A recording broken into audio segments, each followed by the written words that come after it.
Hello? That works. I think, Does mine work? all right. Welcome everyone. We're having some technological difficulties, but I think we're going to persevere past them. Thank you all for being here today. This is the Abundant Housing Requires Abundant Democracy panel. Is this still okay? I'm not used to speaking into a microphone. Welcome. My name is Alex Zielinski. I'm the news editor of the Portland Mercury, all weekly in town. And I write a lot about housing, housing affordability, homelessness, zoning. In the past years have focused a lot on that. And I am joined here by two other lovely, smart women. I'll let them introduce themselves. Great. Hi, everyone. This doesn't sound, is it working? I don't, yeah? Be close to it. Okay, just be closer. Cool. Okay. It's very intimate. Yeah, it's like, ooh, in my face. Hi, I'm Candace Avalos, she, her pronouns. I live here in Portland. I am here on this panel to talk a little bit more about the Charter Review Commission, which our city is currently undergoing, and there's a lot of intersections with housing, as we'll discuss. And in my day job, I work at an environmental nonprofit called Verde. Everyone, can you hear me? No. Yes. No. Is it green or red? Green and very loud. Can you hear me if I just talk like this, or should I try that again? Oh, there it is. Okay. There it is. Hi, my name is Jeannette Lee. I'm a senior researcher and Alaska lead with Sightline Institute based in Anchorage. And I am on the housing team and the democracy team. I'll talk about Alaska's elections this year with ranked choice voting and open primaries, and what those reforms will mean for the state potentially going forward. Yeah, so we have, we'll hopefully have an interesting discussion about kind of the meeting points of democracy and housing. I wanted to start by just kind of polling the audience to see like kind of who we have here today. I know there's folks kind of from all sectors and all places here today, and if you could just raise your hand just to show us so we know who we're talking to. How many of y'all live in Portland, in the Portland area? Okay, and how many from elsewhere in Oregon? They're out of state? All right. Yeah. And how many of you are, in academia? How about public sector? And nonprofit work? All right, cool. Kind of representation across the crowd. Well, I wanted to start by jumping in. First, a little bit more background about kind of, I know you introduced what you're doing right now and kind of where you work in, but I'm curious if you could both, I guess, start with Candace, kind of explain how you found yourself in this work that really intersects with, focusing on something that intersects directly with housing and with democracy.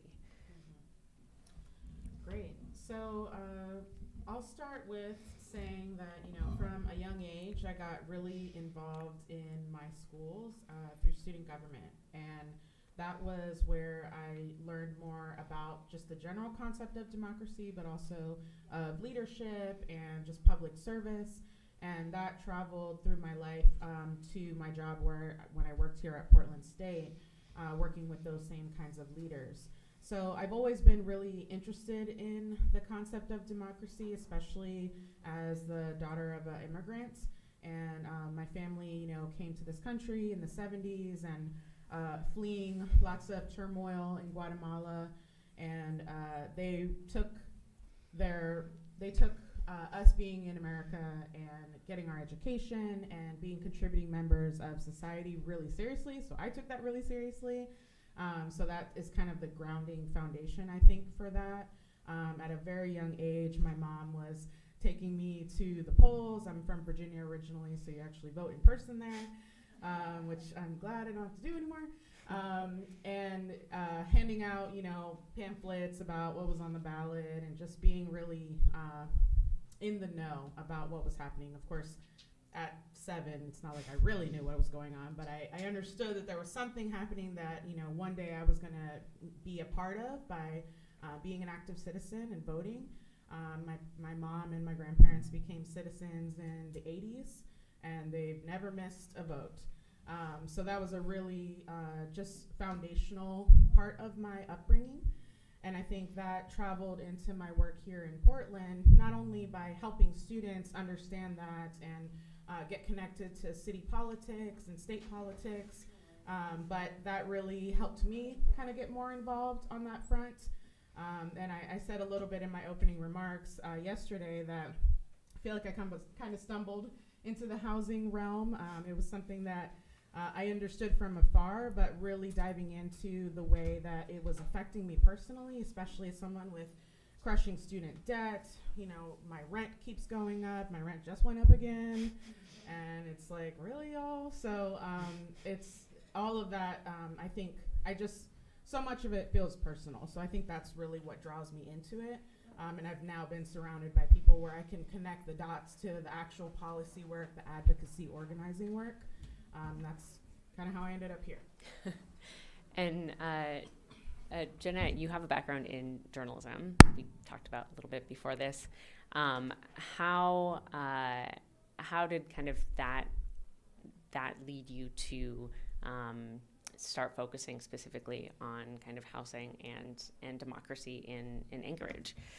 Yeah, well, I also kind of fell into it, and the reason I think I was attracted to it was because, well, number one, I got this job at Sightline, which is really great, but also as a journalist, you're kind of always looking for ways to, or I always was looking for ways to improve my neighborhoods and the cities that I lived in, and looking for solutions. A lot of times in journalism, we write about the problems, but don't always take the next step and say, okay, what are the solutions to this?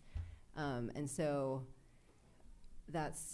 I had written a story in Anchorage about why we don't have housing downtown. Like, nobody lives downtown. There isn't even a grocery store or a drugstore in downtown Anchorage. It's really strange. And so that kind of got me interested in what was going on in housing. And then just in the last couple of years, as is the case everywhere else in the country, like, housing has become really hard to afford in Anchorage. So kind of looking at how that's affected the community that I live in and the people that I know personally has really, drawn me in to this work. Candace, as a member of the Charter Review Commission, which maybe you could give the audience a little briefer about what that is and why that matters, but as a member of that commission, can you talk a little bit about how proportional representation and multi-member districts in Portland could influence housing choice, kind of where those intersect? But first, can you explain maybe what the Charter Review Commission is? Yes, I'll give you the quick and dirty. So here in Portland, every 10 years, our charter or our constitution requires that a commission be formed to look at that language and adjust as needed. There have been several attempts to change our form of government, for example. That's kind of one of the things that people talk about the most, because Portland is in a unique place where we are the last large city over 100,000 residents that still has this commission form of government where, all of the commissioners, we have 4 commissioners and a mayor, they all kind of are on equal footing as far as their responsibilities. They oversee bureaus. They have legislative, executive, and quasi-judicial powers. The mayor has a little bit more power in that they, have more influence over the budget, and they get to assign the commissioners to the bureaus. This was a form of government that was really popular back in the early 1900s. A lot of small towns had that and people would run for, I have a specialty in water bureau, and so I'm going to run the water bureau. But that quickly became outdated as cities grew and the changes grew and changed. I'm sorry, the needs is what I meant, grew and changed. But Portland, for some reason, just continued with this form, and it definitely has, over the years, become more problematic as our city gets larger, our problems get bigger, and the way that we manage our city services is just really inconsistent because of this model. So, it's been a couple of times where they've tried to change the form of government, but people, you always hear it's 8 different times that they tried to change it, but really a lot of those changes were like mid, like 80s or 90s or 70s. I'm not going to remember the dates exactly, but the most recent one was in 2007. So really, I think we keep hearing that like, oh, they keep trying to change it and they keep failing, but like the city was so different, back in those days. So I think recently there's been a agreement that this form no longer works for us. We need to have more professional management of our bureaus, and some consistency that can help to address these large systemic issues like houselessness, like police issues, et cetera, climate change. So our commission has been working. We got seated in December of 2020, and since then just been trying to figure out what are the issues. Obviously, community has come out to tell us what they think they are, but we knew at the beginning that the way our government was structured and the way we vote for our electeds were the 2 things that we wanted to focus immediately on, and so that's what we did. We're calling that our phase 1. And there's a bunch of other things that the community wants us to address, and we're going to do that in the next phase. I'm going to breathe and get ready for phase 2 because I'm exhausted, but we're going to do that. But these phase 1 issues are going to be on this November's ballot, and it's about changing our form of government to, I can get more into the deets later about what that's going to look like, and then changing how we vote, and then the multi-member districts that Alex was mentioning. So I'll talk a little bit about that. Just before you jump in, one thing that maybe is just assumed, but you didn't specifically mention, in Portland, we don't have a representative form of government. So everyone in charge of each bureau does not represent a certain, geographic portion of the city, which leads to, whoever has the most friends in a citywide election gets the vote. So whoever can pay the most for a citywide campaign. And a lot of times, at least in the past, it's led a lot of the electeds to all be kind of clustered in the same white, wealthier part of town and not really be in touch with those kind of farther out regions. So that's another piece of it. No, thank you for bringing that up. That's definitely a big part of it. And I ran for office a couple years ago, and it was definitely super hard to run in an at-large system where you're trying to reach 650,000 voters. That takes a lot of money. So that in itself is really prohibitive for newer, younger voices, progressive voices to come in and be competitive in city council. And as I was on the trail, people don't feel represented. Most of our city councilors have come from the west side and from wealthy neighborhoods, and so the east side is something we talk about a lot here in Portland, that it has been underinvested, and that they don't feel represented by the electeds, and therefore that is what's equaling the underinvestment. It's complicated, but that is definitely at the heart of it.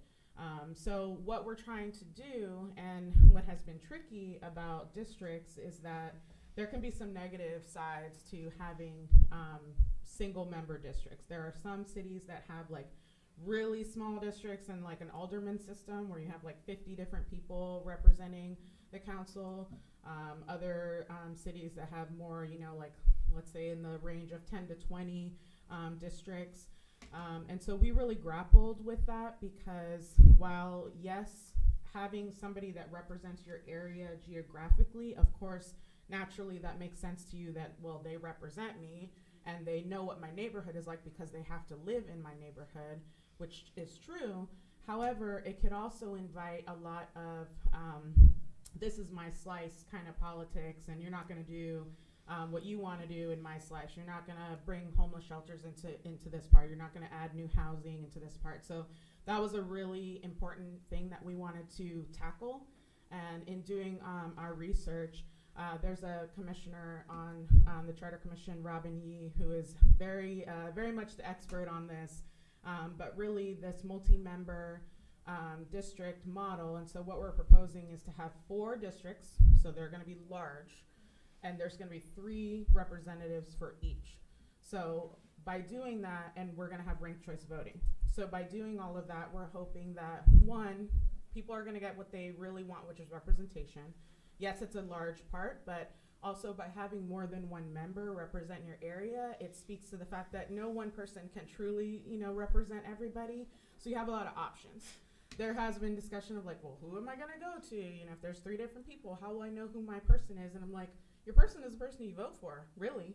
And we're hoping that this will create a different way for coalitions to be formed, for people of various, not, when I say minority groups, I don't just mean racial and ethnic minority. I mean renters.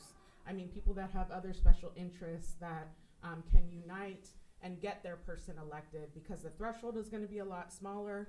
It's a smaller place area physically to canvass, and so you can actually reach your voters.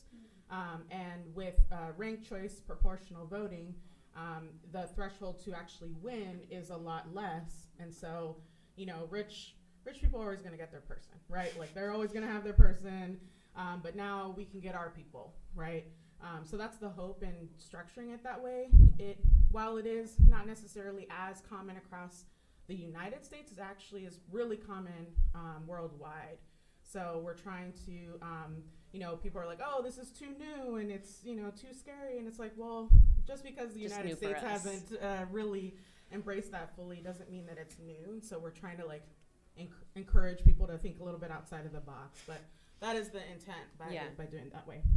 Well, I want to bring in the housing angle, but first, just so we're on kind of a level playing field, I want to bring in Jeannette. Can you talk a little bit about how ranked choice voting and multimodal districts is coming to Alaska and in a new way?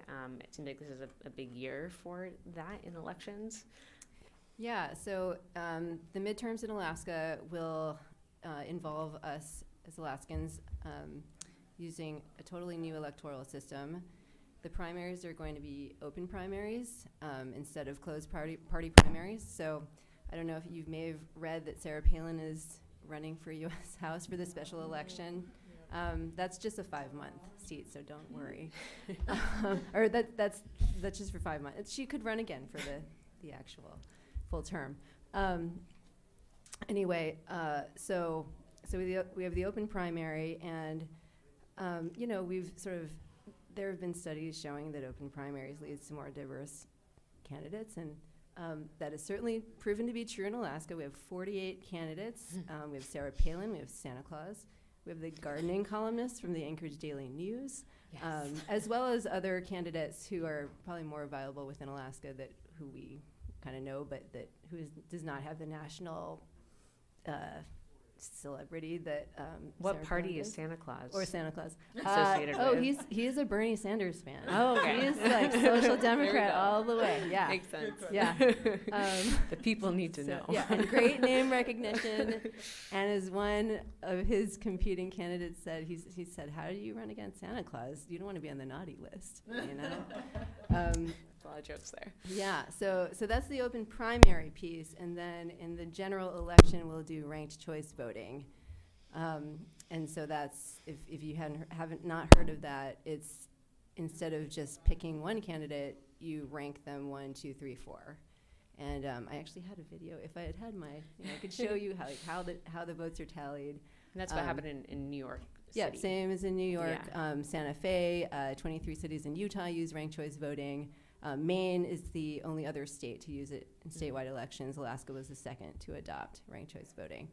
So, what caused or what led to that decision by the state? I mean, what was the kind of campaign or movement to get everyone on board with that? So there was a citizens initiative back in 2020 that Alaskans passed by a hair called Ballot Measure 2, and so the 3 provisions were open primaries, ranked choice voting, and more transparency into dark money contributions. I think what probably attracted most voters, honestly, was the dark money provision, but that actually is going to have a less dramatic effect on the state's electoral system, how we choose our politicians, and ultimately who ends up in office. I would say the dark money part, I think, was an appealing drew people in. Yes, from what I've heard. Mm-hmm. So yeah, that's what we're looking at for this year. It's exciting. And what is, I mean, I know just zeroing, but to compare maybe apples to oranges here, but what is Anchorage's form of, like, how do they elect folks and what kind of districts do they have? Yeah, so we have 12 districts throughout the city. We just added one, actually. And so you vote for the member in your district, and that's kind of it. It's not as exciting. And then to vote for mayor, you vote for the candidates. The person who gets 45% or above wins. If nobody does, then there's a runoff. So Yeah. And is there ranked choice voting in the no, but there city probably level? should be. Yeah. Yeah. Especially now that it's No, statewide. it's a it seems statewide like. thing, but not locally there are no local governments that use ranked choice voting. Oh, so it's pretty new for everyone. It's new for everyone. Yeah. And so, it could be that with statewide experience, people get used to it, and maybe we start adopting it locally. We'll see. But And so this will be the first, there hasn't been a statewide election yet with ranked choice. This will be no, in this May. is going to be the first time that, yes, and we've kicked it off with this amazing special election. When is that? June 11th is the special primary, and then the funny part about this is that the special election general, which will be ranked choice, and then the regular primary are on the same day. So at least in the race for U.S. House, people will be looking at a ranked choice ballot for the 5-month, temporary period for Don Young's seat. And then they'll also be voting for, like, the full-time, real, representative in a primary. And so, and some people have already said that they're going to run for the general, or for the special election, but not go for the seat. They'll just be stewards of the seat for 5 months. And so there will be different candidates potentially. And there's a lot of, the biggest kind of, we've gotten the policy in place. Now the implementation is the key to making it successful. And the biggest barrier to doing that is, or maybe opportunity, is voter education. We have to make sure that people understand what they're doing and what they're looking at on the ballot. And so that's a lot of actually what I'm doing right now in Alaska, is helping community groups and others candidates kind of understand how this is going to work, so that we don't get kind of hamstrung by confusion. And On election day. because the idea is to help make Alaska a model for other states to potentially adopt this. And if it goes well there, then there's great promise for the rest of the country. So let's move on to kind of the intersection of elections and representation and housing and ability to grow more affordable, accessible housing based on different districts and like the appropriate representation.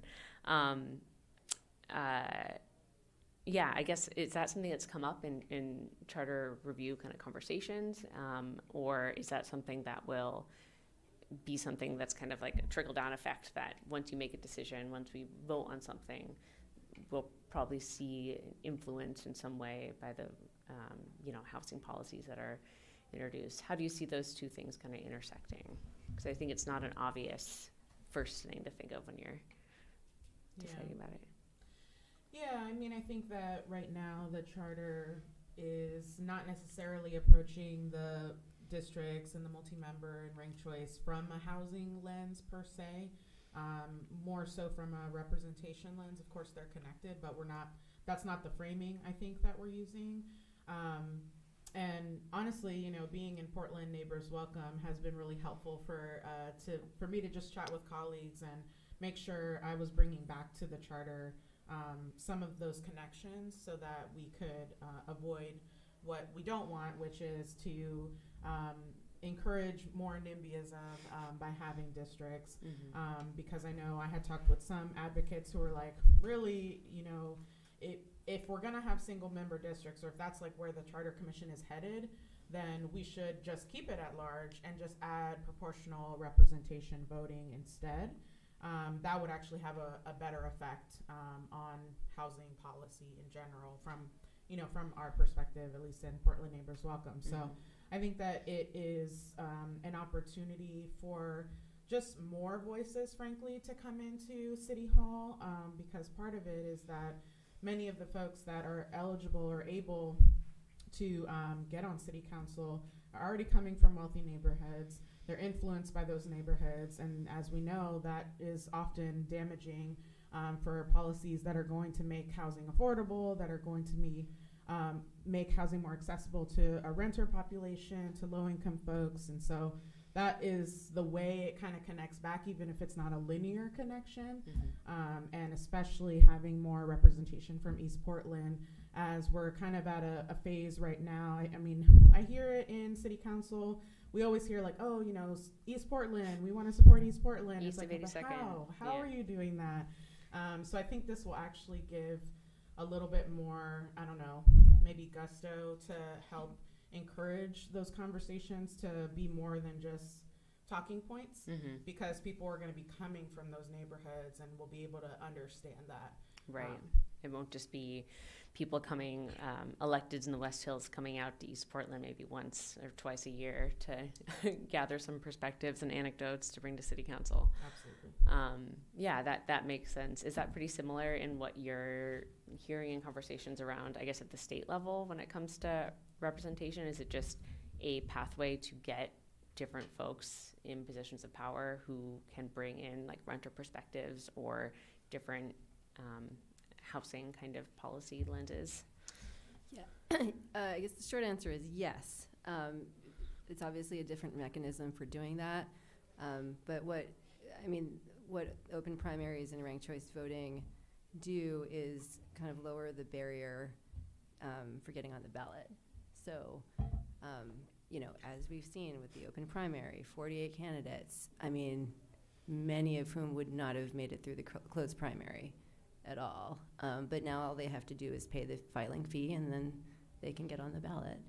And then when you move over to the ranked choice piece, that part is interesting because ranked choice voting incentivizes candidates to work together and maybe form allyships that they wouldn't have otherwise formed, and to talk about each other's platforms and kind of bring each other to the table so that, even if, and the idea being that like, okay, you want to appeal to voters, by saying, well, if you're not going to rank me first, then please rank me second. And so you don't want to bash your opponent too much necessarily. Maybe there's another opponent you want to bash, but like, Rank them less. yeah, or don't rank them. You could also not rank them at all.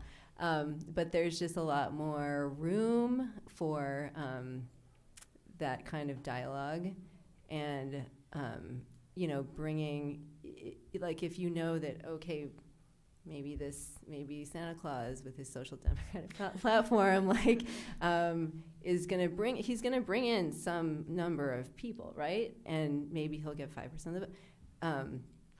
And you say, well, okay, you're going to rank Santa Claus first, but, maybe rank me second. And as the candidate who's kind of more viable, right? Like, but you bring in Santa Claus's Bernie Sanders platform, and then, that's kind of the idea. So you can see those coalitions building between folks who might not necessarily always see eye to eye and or like who maybe have similar ideas, but maybe not, see eye to eye on everything. Right. Like kind of what we see on the left with like, the left and then the center left. Yeah. So I think that this system will help. Kind of bring more voices to the table. And even if, Santa Claus doesn't win, his ideas are going to be out there in a way that they probably wouldn't have been before. He'll get a platform, and his ideas will be magnified or amplified. Right. Yeah. One thing I wanted to say, too, that I forgot to mention is that with what we're proposing, we're actually getting rid of the primary in local elections. Right. So by doing that, because the May primary tends to not get as much voter turnout. It tends to be, older folks, whiter folks. So it's a huge barrier for folks that are running, because this very small, really, population of the city is ultimately determining who those runoff candidates are. And so now, by having it all be in November, when more people are turning out to vote, more people are just aware about the November elections. There's presidential elections. Exactly, the presidential national. one. And we're going to stagger it still. So with the 4 districts, we'll have 2 districts on the midterm year and 2 on the presidential year. But that way, with the ranked choice, there can be way more candidates available to you in November. Because oftentimes, by the time you're conscious that there's an election, you've already narrowed it down either to 2 people, or it's already over. Somebody already chose the candidate because they got over 50% in the May primary. So that's another way to just expand access. You mentioned the 4 different proposed quadrants for districts in Portland. But you didn't mention how a mayor would be elected in that structure. Can you detail that a little bit? Yeah, so our the mayor will still be at large, and also in Portland we elect our auditor.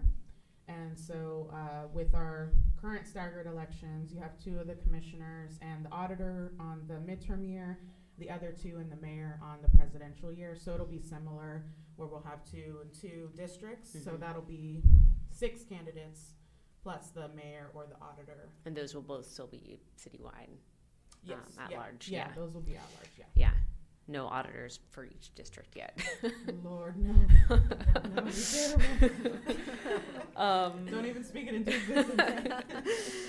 I'm curious if either of you can talk about, just from your experience working with policies and writing about and learning about policies in city and state levels, how you've seen maybe the outcomes of certain housing laws or policies help or hinder representative democracy? That's a good one. Let's see. I think historically in Anchorage, certainly we have seen that.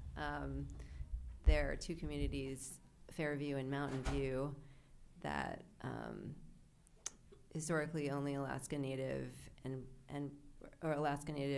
Black residents could only purchase land in those neighborhoods. And so today, you see the effects of that policy, certainly. In Fairview, because of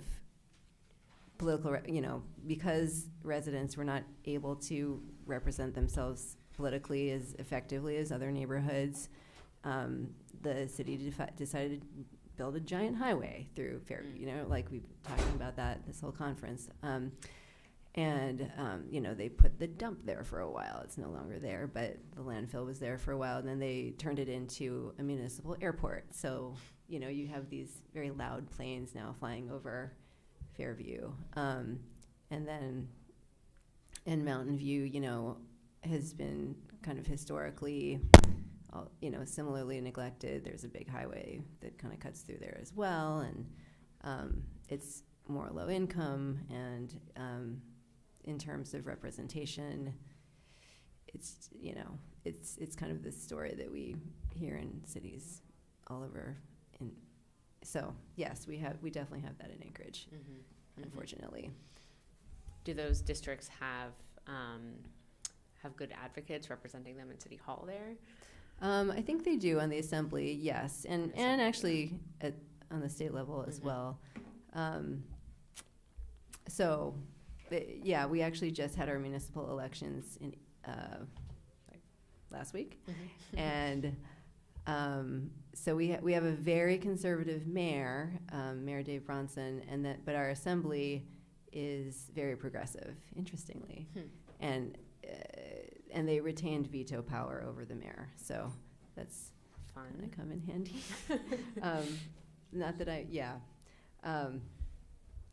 So, yeah, it Yeah. is very interesting, actually, the dynamics in Anchorage, because it's a city that went barely to Biden, but the assembly is very progressive, but then we have this very conservative mayor who, you know, anti-mask, anti-vax, turned off the fluoride for a while, like, It's like us. oh, really? Let's Maybe we shouldn't go there. Anyway, yeah. The one really? time- Okay. The one time we've All right. ever had a protest outside of the Portland Mercury office was when we had an opinion piece about pro-fluoride. Oh, okay. All right. Before my time. The third But, rail. yeah. fluoride. I'm curious what are like current kind of, I mean, with that sense of, you know, that makeup of government right now, what are some of the current kind of housing policies that are being discussed, if you're kind of in tune with that at the city Yeah. level? I am, because actually my housing work is Anchorage focused. It's not statewide. Okay. The democracy work is statewide. So it's really interesting, actually, because the story there with the mayor is that he ran against my husband and another progressive candidate. There were 6 candidates, 2 of whom were like kind of right and left, you know, extremes, and then my husband was sort of the centrist Democrat, and then there was his old law partner who was the centrist conservative. Small town. Very small town. Yeah, and so going into my husband got third in the general election, and then in the runoff, Mayor Bronson ended up kind of squeaking out a win over the sort of further left candidate, Forrest Dunbar. So I thought at that point, oh boy, our housing strategy here is totally sunk. Like I am dead in the water. Like I'm not gonna be able to do anything. Not only because of the sort of personal politics, but also because I just values-wise, I didn't think that maybe we would align on anything. But actually, but then I thought, you know, if I just sort of take a different tack and sort of speak in the language and speak to the kind of incentive structure that I know the mayor and his administration will have, I think we can maybe kind of work together and get things done, or at least maybe not work actually together, but, you know, we could somehow align and not Have a conversation. not just give it up because, somebody who I disagree with on many issues is now in office. Because I did see an opening there, and lo and behold, I mean, so I wrote a couple articles on, one on ADUs and one on housing downtown, and in both I talked about, you know, property rights. I think this is a strategy that a lot of housing folks use to build coalitions, bipartisan coalitions. But so I talked about, you know, choice in the market and how the government should not be artificially limiting our choices, right, by just favoring single-family zoning, which I actually do believe that's not like an insincere. It's just it's a good. It's angle just like in. a good Yeah. angle in. And then, of course, property rights. The government shouldn't be able to tell you that you can't build an ADU on your property. You bought it. You should be able to do whatever you want on it. Right? Not whatever you want, but but certainly build an ADU. Obviously, you should, you know, fire codes and all of that are important. And then, and talking about deregulation, I think really, you know, speaks. And then also reaching out to like the home builders and the Anchorage Economic Development Corporation and AARP and other either kind of like nonpartisan or rightward facing organizations, because they're all on board with abundant housing, you know, and also code reform, you know. So one day I was on Twitter and I saw that the mayor's office had retweeted one of my articles. There you go. Yeah, and I was like, what is going on here? This is crazy. Like, I guess No he doesn't comment hate me with that it, much. just like, No, there was a comment. It was like, you know, yes, ADUs are great, and we should do this and read this article. Oh. It's really good. Right. So ADUs, and then and zoning reform, not in certain parts of the city. That's kind of where we're focusing on downtown, and then the neighborhoods around downtown. Just as a practical matter, and also strategically, like that's kind of where the wins, I think, are going to be. The farther out you go from downtown, you get into suburbia. You get into single, like 3,000 square foot homes, the homes up on the hillside in the mountains. And there, I think you're going to run into a lot more resistance. But it's also, speaking to the practical side, like building densely in those areas, there are no amenities in those places. So you wouldn't want to build a ton. Not right now. I mean, unless those eventually, things are created. Yeah. Yeah, but it sort of makes sense to use downtown as the focal point where there are amenities, except for a grocery store and a drugstore. But we're working on that too. And then kind of like moving out from there, and the trail systems are all kind of, you know, in that area as well. And the transit's all there. The farther out you get from downtown, there's no transit. Like no transit. It's all just cars. Yeah. Are there, I mean, it sounds like conservative mayor, some of the less like kind of partisan, or more partisan, just, you know, organizations are on board with deregulation and some of these like more progressive kind of liberal ideas. Are there any obvious like opponents? Are there folks who are against ADUs, against, you know, like who fits that? Yes, the progressive neighborhoods. Of course. Not just the progressive neighborhoods, but two of the most vocal community councils are based in progressive neighborhoods. Interesting. Yes. Why? So what's their reasoning? You know, traffic, preserving the look and feel of the neighborhood. Classic. Yeah.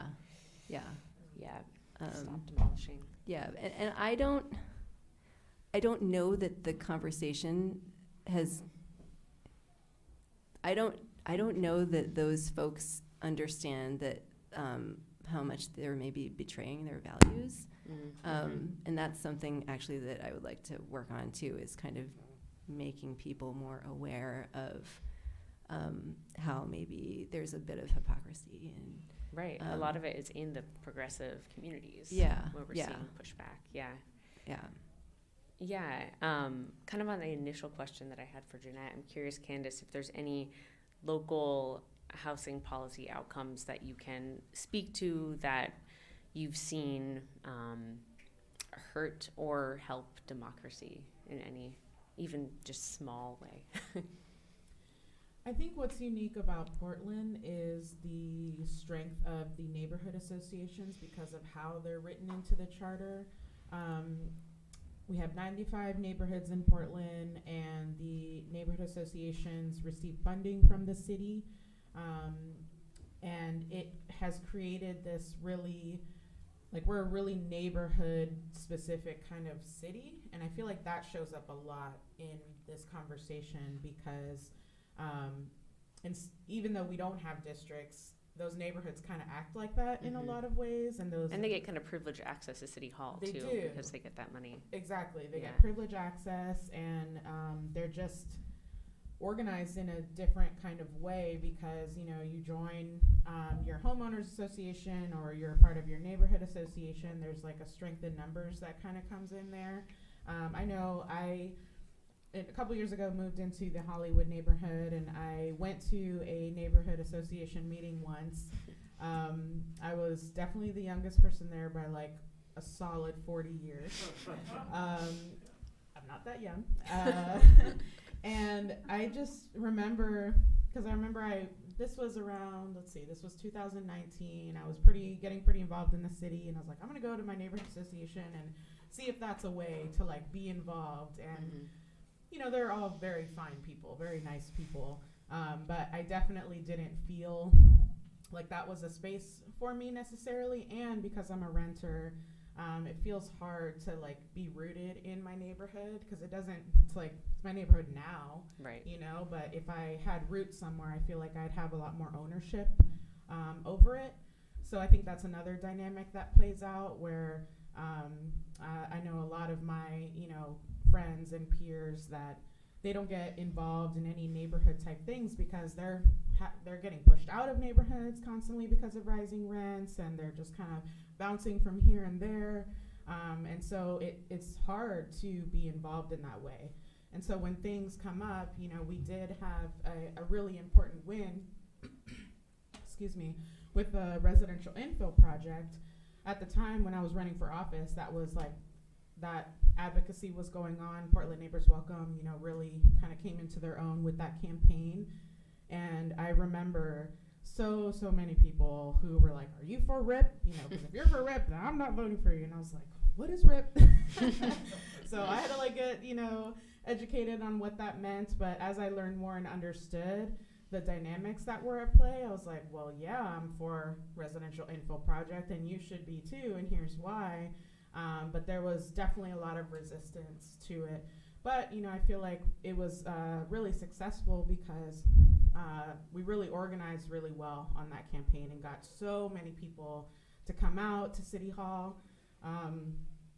At some point in the conference, somebody said this about how, you know, homeowners are always going to come out in big numbers, and we have to show up in those same numbers as well, because even though we might oppose it, if we don't show up to City Hall, they're going to take, you know, the side of whoever is there advocating the most, really. That's a lot of the ways that works. And so I think that has been a success, but again, it's still a hindrance when these neighborhood associations have a lot of power.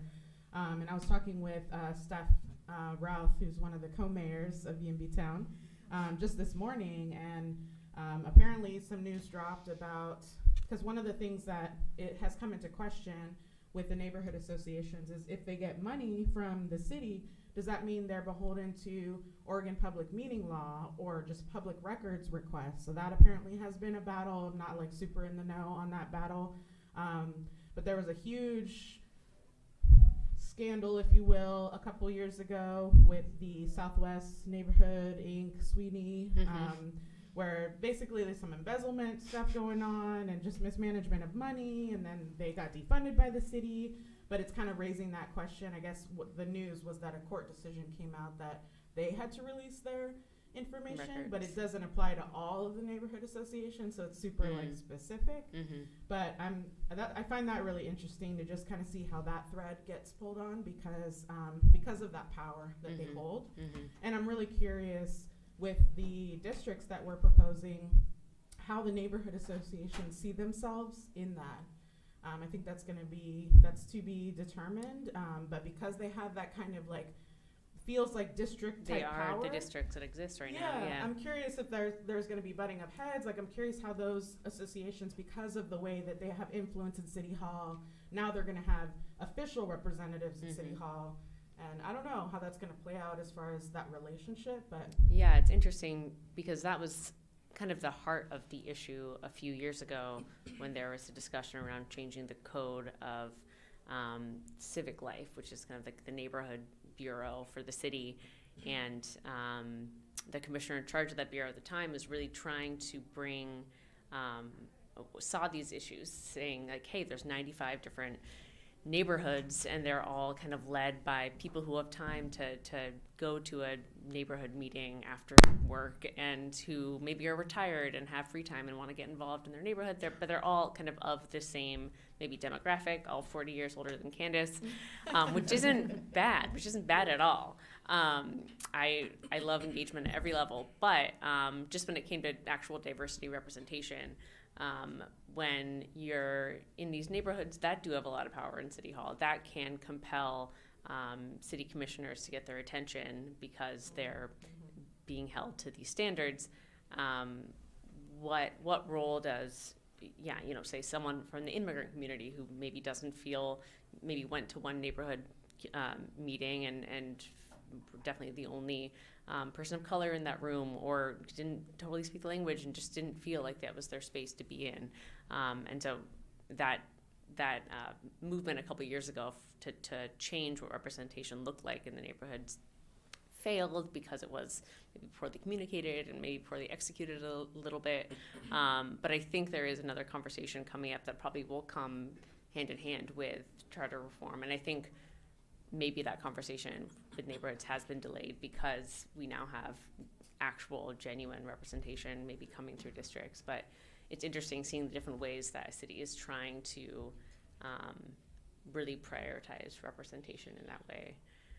Yeah, and we've been going to a lot of neighborhood associations to present on the charter, and I was talking before the panel started with Alex about how it's looking pretty popular. These changes are pretty popular. People are supporting it for a lot of reasons. I think a lot of times too, it's just like the perfect mix of what's going on in the city, the temperament, and just the moment is right, I think, for charter reform. But yeah, we haven't talked about it in that way of like how the relationship is going to look. So honestly, that's only recently dawned on me that we're probably going to need to discuss that. But yeah, having that much influence that they have already is going to change the power dynamics, which is good, which is what we want. But we know that we should always be prepared for the backlash when that happens. So I asked about how certain housing laws helped or hindered democracy. And I'm curious kind of on the flip side, and this is maybe something we already talked about kind of in the beginning, but how have you both seen the outcomes of democracy in general influence abundant housing choice? I mean, and I feel like that is kind of why we're talking about changing the forms of government and kind of what representation would look like. But are there any other kind of specific examples that you can kind of point to? I can speak to that on a general level. So I was thinking about, what do you need to pass reform? Like, what are the ingredients that you need? And, you need widespread public will, right? You need coalitions that will speak out in favor of reforms. You need strong messaging, compelling messaging. You need obviously good policy. If you're lucky, you might have an existing framework already that creates a favorable environment to enact reforms. And then finally, you need a well-functioning electoral system that, to the best extent possible, reflects the true values of voters. And creates incentives for politicians to serve the public good. And so, where was I going with this? So that last piece, I think, is where what we're trying to put in place right now, right? That fourth ingredient. There are probably more ingredients people could think of, but and in that sense, democracy, will or theoretically would bring about better housing policy. I think if you can. Sorry. Are you taking questions or is it just panel? Yeah, I was about to open it to questions, but if you have one about this, that's. Yeah, I guess just kind of on that, I'm interested. So just like in the dream scenario, like get all the reforms for like how the electoral system works, and you have your like dream candidates in office.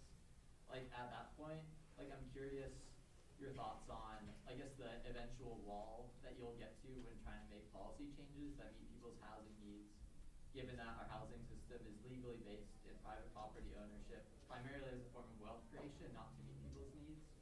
So I'm curious in kind of that contradiction and how, obviously it's still like worthwhile to put effort into changing electoral system and housing reforms, but I'm wondering how we can also recognize that key contradiction while also kind of working on more immediate reforms that are kind of building a power base. Alex, can you repeat the question? I don't know if I can. Would you want to rephrase that into this microphone up here? That's a good idea. Sorry, I realized that too. I guess I was just interested in kind of like getting the ideal democracy reforms passed, and you get your ideal candidates in office. At that point, you can start passing what you want to pass, and there's still going to be a wall at which we'll hit where the legal basis for our conception of housing and private property is primarily based as a form of wealth creation from the owners of that. And democracy reforms don't necessarily change that legal basis, but I'm interested in both the space where they might be able to, like in charter reforms or state constitutions, as well as how we can kind of recognize that broader scene of kind of key contradictions and why we're not able to get housing that's meeting our needs. So it's kind of like both a question on what does abundance mean if it's still like based on private property ownership where it's people are making more and more money and who can afford that kind of thing, as well as how can we kind of like keep chipping away and getting these reforms that are like shifting resources in a meaningful way concretely while still not kind of like saying, at least maybe this is my personal politics, but like we can have housing for everyone in a way that meets people's needs under private property conception. So it's just kind of grappling with those tensions as I'm interested what kind of this policy space around that is. Yeah. Thank you. So what I took away from the question is that housing is housing as an asset and as a very important part of our economic portfolios, if you're a homeowner, is part of the problem, and getting around that is sort of you'd have to change a lot about our basic system. So it's like less of a legal problem, more about the economic incentives that our whole system has created around housing. I mean, I think that's kind of what, sorry to interrupt, but what yeah. Candace was saying about how, people who are renters who go to a neighborhood meeting, they're not totally invested because they don't have roots and they don't own property. And maybe they eventually will, and that's when your mind changes, when you're going to be, really committed to that area, but you might not be represented even if you're living there for 5 years as a renter because you don't have property there, and that can be reflected in just electoral politics as well. Mm-hmm. Yeah. I don't know, tax the rich? Yeah. Like, is that the... Vote for Santa Claus. Yeah, vote for Santa, that's right. I mean, I think for me, what I appreciate the question and that tension that we're trying to work within, and it's something that I'm personally grappling with as someone who, I'm in my 30s now, and I'm at the point where, my rent is going up again. I'm going to be priced out of this house, soon. And I'm looking at home ownership right now. So I have a meeting like next week with a housing person who's going to like help me see what the heck's up with my finances and if I can afford to do it. And, as I've just been learning about the home ownership process and what it means to like build equity and what it means to, like property taxes and how those go up. And it's a conflict that I'm struggling with, honestly, because of course I want to own a home because I just don't want to have these arbitrary like rent hikes every year because it's just unsustainable for me financially. And I'm not, for a long time I was like, well, I could just be a renter because it's just easier. I don't have to do the maintenance, and why do I need to have a home? And I also am not someone who intends to have children, for example, and so I don't feel this like urge to pass down wealth because it's just gonna die with me, right? Unless my cat lives till I die, and he won't. So I struggle with that a lot too, and thinking about how even just my friends who have become homeowners in recent years and how their minds have shifted on some issues. Yeah. I I notice it too. And I worry about that, honestly, because I think about how all I always hear is like, oh, my property taxes are going up, and I'm like, I still don't really understand how that all works. But of course, just like when my rent goes up, like, yeah, it's stressful to have my home increase, right, and what I have to pay on a monthly basis. And that's what I'm hearing from my friends. And then I'm hearing just the way that they're showing up in their communities as a result of, being homeowners. So it is difficult. I don't know the answer necessarily, but because the system is created in this way, this is the way you build wealth.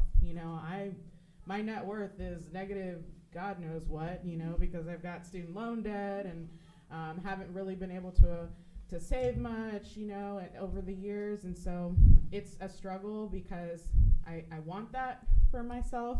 And frankly, a friend recently, she refinanced or something, and I really don't know how this works, honestly. I'm learning. I'm in the learning phase. But she refinanced and got $40,000 or something, and she paid off her student loans, and I was like, what the heck? You can do that? Yeah. And so it just really made me think about, oh my God, this is how people are moving money around. This is how people are gaining wealth. And so of course I want to be a part of it because I want to increase my livability. Literally the only thing I want to do is retire. I know that sounds crazy, but all I've been doing my whole life is preparing to retire. So I want to make sure I can, that I have money to do that. So these are natural things that we all feel. And so it is difficult when you're trying to make policy that's lifting up, people who are in lower, have poverty, or in poverty, I'm sorry, I don't know how to phrase that. You know what I mean? And not knowing that even the middle kind of folks, some of the things might affect them in a way where they're going to have to be hit financially for that. And of course there's a strong reaction to it, even though they have the value of yeah, we want to make sure people are housed. We want to make sure there's, economic justice for all. But when it affects you so personally, those politics get really complicated. Mm-hmm. So it's not an answer, but just trying to share with you my personal internal tension that I'm dealing with, and I don't want to become that, but I can see why people do that. Yeah. I Just offer one thing. Your framing is an either or. You either have individualistic ownership rights or you have nothing. Mm-hmm. And the panel that's coming next is on community land trust, and I'm one of the presenters of that. But it represents a model towards democratizing land ownership. So it's a lovely segue from the topic that you're just talking about, right. How does democracy inform, fair housing and opportunities for housing? And I think the more we look at collective ownership of assets, the more we can Right. stop concentrating wealth and share it more equitably. So Yeah, and that's something that is being brought into government conversations, land trusts, and kind of the investment in that. And in a kind of similar space, it just reminded me of in the city's conversations around homelessness right now. There's a lot of conversation about God, what's the term? Master leasing apartments and from private market landlords, from nonprofits coming in and purchasing and renting a number of different rental spaces for low-income folks, and paying a market rate, but being able to give a lower discount to the people that they rent to. So kind of a in between, and in some ways that's democratizing rent in some way. But of course, it's still nonprofit, so it's not public. But yeah, I'm glad that panel's coming next. That makes a lot of sense. Yeah, you have a question? Hi, Joe Courtwright from City Observatory. And Candace, you raised an issue that you put your finger on an issue that I think is really important, and I'd like the panel to address, which is, I think if I were a NIMBY person, I would be delighted at a district representation system, because it makes the neighborhood associations much more powerful in an electoral sense. It also says to the candidates that they don't have to worry about 75% of the voters in the city of Portland. If you run for council right now, anybody in the city could vote for you or vote for your opponent. So you've got to potentially listen to everybody. And I think historically you're correct. Portland was dominated by West Hills white folks. The council is now majority person of color, 2 women on the council. So I think citywide, the political leanings of the city have changed from what they were in the 50s and 60s. So historically true, but different. We still have, you'll still have a district that has Eastmoreland in it, you'll have a district that has Laurelhurst in it, you'll have a district that has Irvington and Alameda in it, and rich people and rich homeowners are probably in a much better position to run for any office. So, but my concern is that, you're really empowering the NIMBY voices in that discussion. And there's been some really good research done on cities that have changed their form of government from at-large election to district election. And the housing impact of those is about a 40% decline in the number of apartments that get built in those cities compared to otherwise similar cities that don't make that change. So as you talk about this, I hope we'll give some thought to it. And the other thing I'd add is, with a 3-person ranked choice voting, an avowedly NIMBY candidate is very likely to be one of those 3 in each of those 4 districts. And now I think, and your example of residential infill was good, when we mobilized, and thank you very much for leading that, at a citywide level, the whole council had to listen to that. But clearly we didn't persuade the neighborhood associations on that. Right. So that's my set of concerns about this. So as we move forward, I know we hope it would be more reflective of the views that we think people have, but I think the way it's structured, it actually gives people who are more resistant more power even than they have now.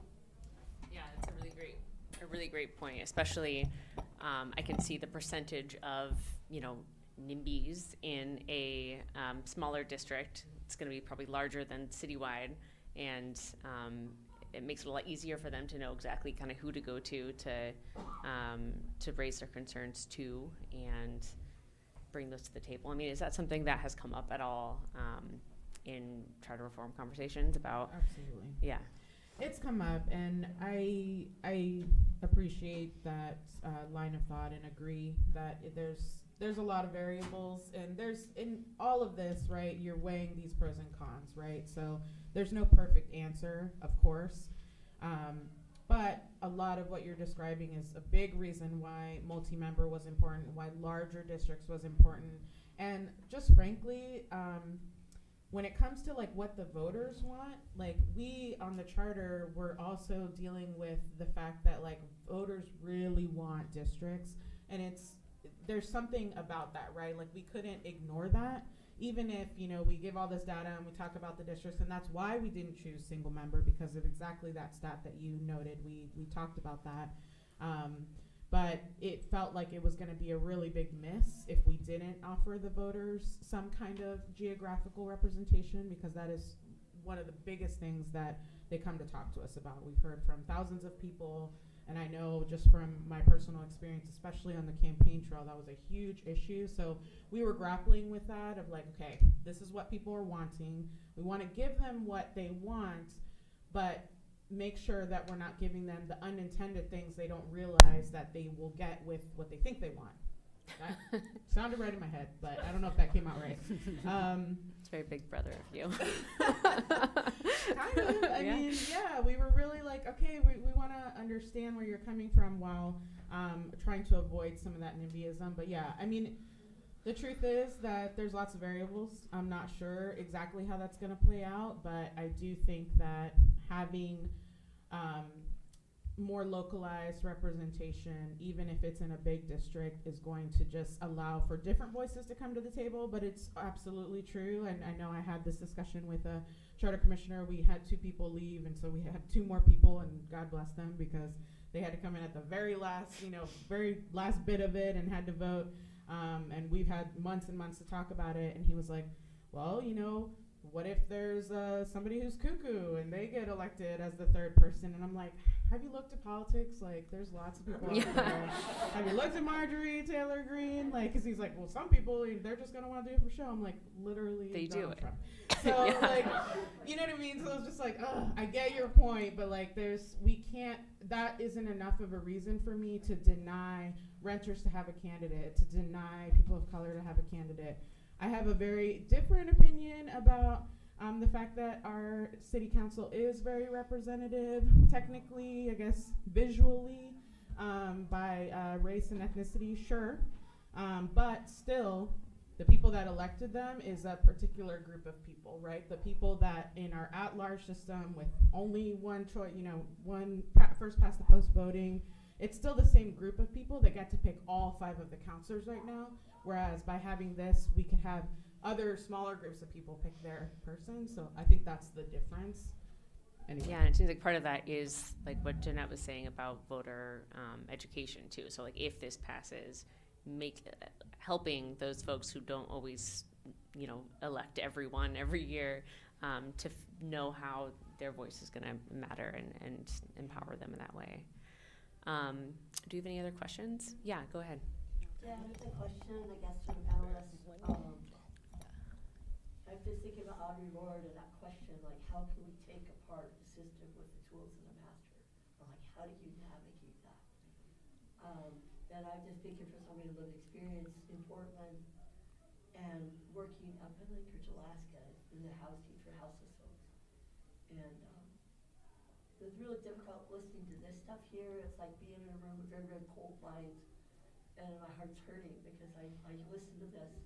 I know that people like who I really work trying to help can't navigate in this conversation. Right. It doesn't make no sense. 0 sense. But it's a system that people are living in. And property is an imagination. We create a property, but we belong to the earth. Nobody owns the earth, and it's like, how do we navigate that? Because the ancestors know that thing. But right now, it's like a whole place that everybody's forgetting that we come from the earth, that everything we have in our life is due to that earth. But we forget that every day. And I do too, and I've been living off the ground and living with that earth.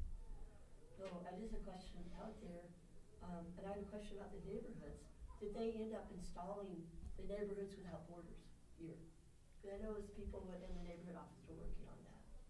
I mean, an African-American office in the neighborhood, Right. American office without borders, just to connect the diverse communities all over Portland with that voice like that. And I wonder if that got created. So, That was the question. yeah. Well, the question was if Yeah. if Portland created Neighbors Without Borders, which is kind of an idea of it's not just locally, not just where you live, but it's other community groups that you're connected to. And that was kind of part of the movement that happened a couple of years ago from with the code change with the city's neighborhood Civic Life, which is their kind of neighborhood office. They tried to change the way that neighborhoods were organized and how representation looked, whether it's by religion or by ethnicity or by, housing status. And that it didn't end up moving forward. There's a lot of pushback from folks who really liked neighborhoods the way that they are, and felt that there wasn't going to be, it was going to be too complicated to kind of untangle. And I think that's honestly kind of where we're at with the code change now, where we're looking beyond neighborhoods and looking at representation on that level. But I mean, it brings up kind of a good point that if there isn't representation, like, have there been any discussions about representation that doesn't have to do with like geography, like when it comes to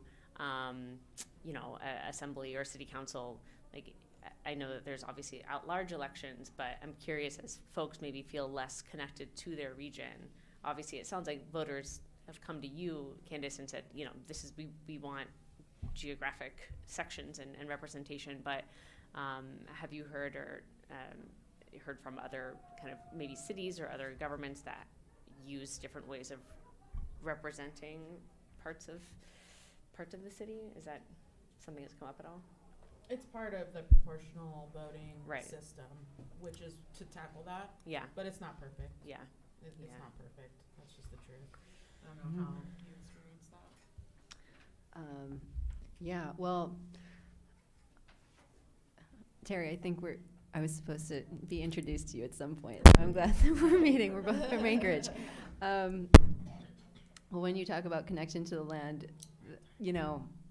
that really resonates with me, because it does seem like in Anchorage, there are many politicians, many people in power who sort of have forgotten that aspect of housing, and the human side of housing, I think, is not always part of their conversation, you know, and I'm guilty of it too. I'll talk about homes and like structures, and you know, we have to remember that housing is about people, and not just about the economics or the policy, and trying to make this conversation as accessible as possible too seems like, you know, an important thing that maybe we're missing. So actually I would love to talk to you more about that, about how, you know, to bring more people to the table and make it a conversation that's understandable and not like way up here all the time. Yeah. So, yeah. Well, we are at time. I know there's more questions and more conversations to be had, but I want to make space for the next panel, and I want to thank you guys all for your time and for sticking around, and thank you both for sharing your knowledge. Thank you. Great. Thank you so much. That's great. So much to talk about.